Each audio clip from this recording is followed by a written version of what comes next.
लेबनानी जंगजू तंजीम Hezbollah के तबाहकुन हमलों ने इसराइली वज़ीर-ए-आज़म नेतन्याहू की नींदें उड़ा दी। लेबनान की सरहद के करीब इसराइली कब्जे मेटोला में इसराइली वज़ीर-ए-आज़म नेतन्याहू की आमद से कबल ड्रोन हमले के बाद नेतन्याहू को सरहद पार फौजियों से मुलाकात के लिए तयशुदा दौरा मनसूख करना पड़ गया। इसराइली मीडिया की रिपोर्ट के मुताबिक इसराइली वज़ीर-ए-आज़म नेतन्याहू लेबनानी सरहद के करीब इसराइली कब्जे मेटोला के दौरे के लिए रवाना हो चुके थे। ताहम इनके मुकर्रर मुकाम तक पहुँचने से कबल मेटोला में एक ड्रोन हमला हो गया।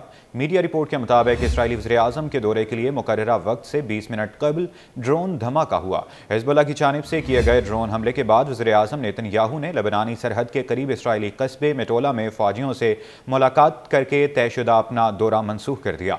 सेहूनी हुकूमत के टीवी चैनल 11 ने एक बाखबर ज़राए के हवाले से एक रिपोर्ट में ये बताया कि इसराइली वज़ीर-ए-आज़म नेतन्याहू हिजबुल्लाह के ड्रोन हमलों से खौफ में मुब्तला हैं।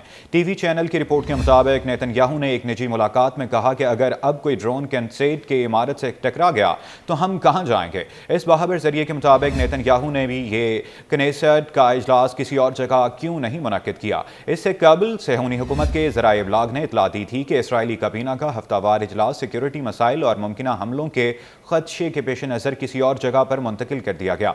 नेतन्याहू ने अपने बेटे की शादी को भी सिक्योरिटी खदशात के बायस मौखर करने पर गौर शुरू कर दिया। इसराइली मीडिया के मुताबिक नेतन्याहू के बेटे अय्यून नेतन्याहू की शादी 26 नवंबर को तेल अवीव के एक फार्म हाउस में तय है। ताहम इतलात के सामने आई हैं कि वज़ीर-ए-आज़म ने अपने साथियों को बताया कि मुकर्ररा दिन पर बेटे की शादी की तकरीब मुनक्किद करने से शराका की सलामती को खतरा हो सकता है। ख्याल रहे कि इसराइल फौज को लेबनान में ज़मीनी कार्रवाई के दौरान भी हिजबुल्लाह के जंगजुओं की जानिब से शदीद मज़ाहमत का सामना है। हिजबुल्लाह ने इसराइली फौजियों को गाइडेड मिसाइल से निशाना बनाने की नई वीडियो जारी कर दी। हिजबुल्लाह की जानिब से 2 रोज़ कबल इसराइल पर रॉकेट हमले में 7 इसराइली हलाक और मुतअद्दिद ज़ख्मी हो गए थे। इसराइली फौज ने तस्दीक की थी कि शुमाली इसराइल में हिजबुल्लाह की जानिब से दागे गए रॉकेट्स के बायस 7 शहरी हलाक हुए।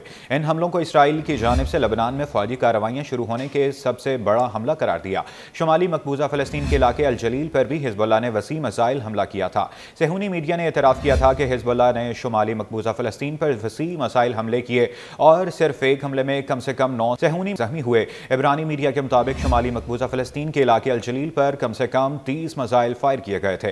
सेहूनी मीडिया ज़राए के हवाले से रिपोर्ट में बताया गया कि मुतअद्दिद मिसाइल करमियल और मुजद्दल करम नामी सेहूनी कॉलोनियों पर भी लगे थे। सेहूनी मीडिया ने ऐलान किया था कि करमियल के नज़दीक शोराशियम सेहूनी कॉलोनी पर मिसाइल लगने से मुतअद्दिद इसराइली ज़ख्मी हुए।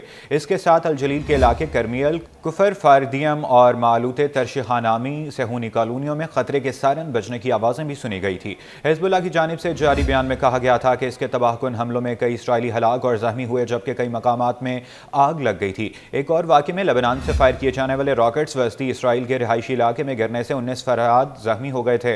मीडिया रिपोर्ट्स के मुताबिक इसराइल की इमरजेंसी सर्विस ने बताया था कि लेबनान से आने वाली रॉकेटों में से एक तीरा के इलाके में रिहायशी इमारत पर लगा, जिससे इमारत को नुकसान पहुंचा। ये कार्रवाइयाँ ऐसे वक्त में की गई जब अमरीका की जानिब से एक बार फिर जंग बंदी की कोशिश तेज़ कर दी गई है। एक बयान में अमरीकी वज़ीर ख़ारजा एंटोनी ब्लिंकन ने कहा था कि इसराइल और लेबनान अक़वाम मुत्तहिदा की करारदाद नंबर 1701 पर अमल दरामद की तरफ बढ़ रहे हैं, जो जंग बंदी की बुनियाद बन सकती है। इसराइल की जानिब से लेबनान भी कार्रवाइयों में यह हालिया 5 हफ्तों के दौरान तेज़ी आई है। लेबनानी हुकाम के मुताबिक अब तक इसराइल कार्रवाइयों में 2800 अफराद की जान की बाजी हार चुके हैं।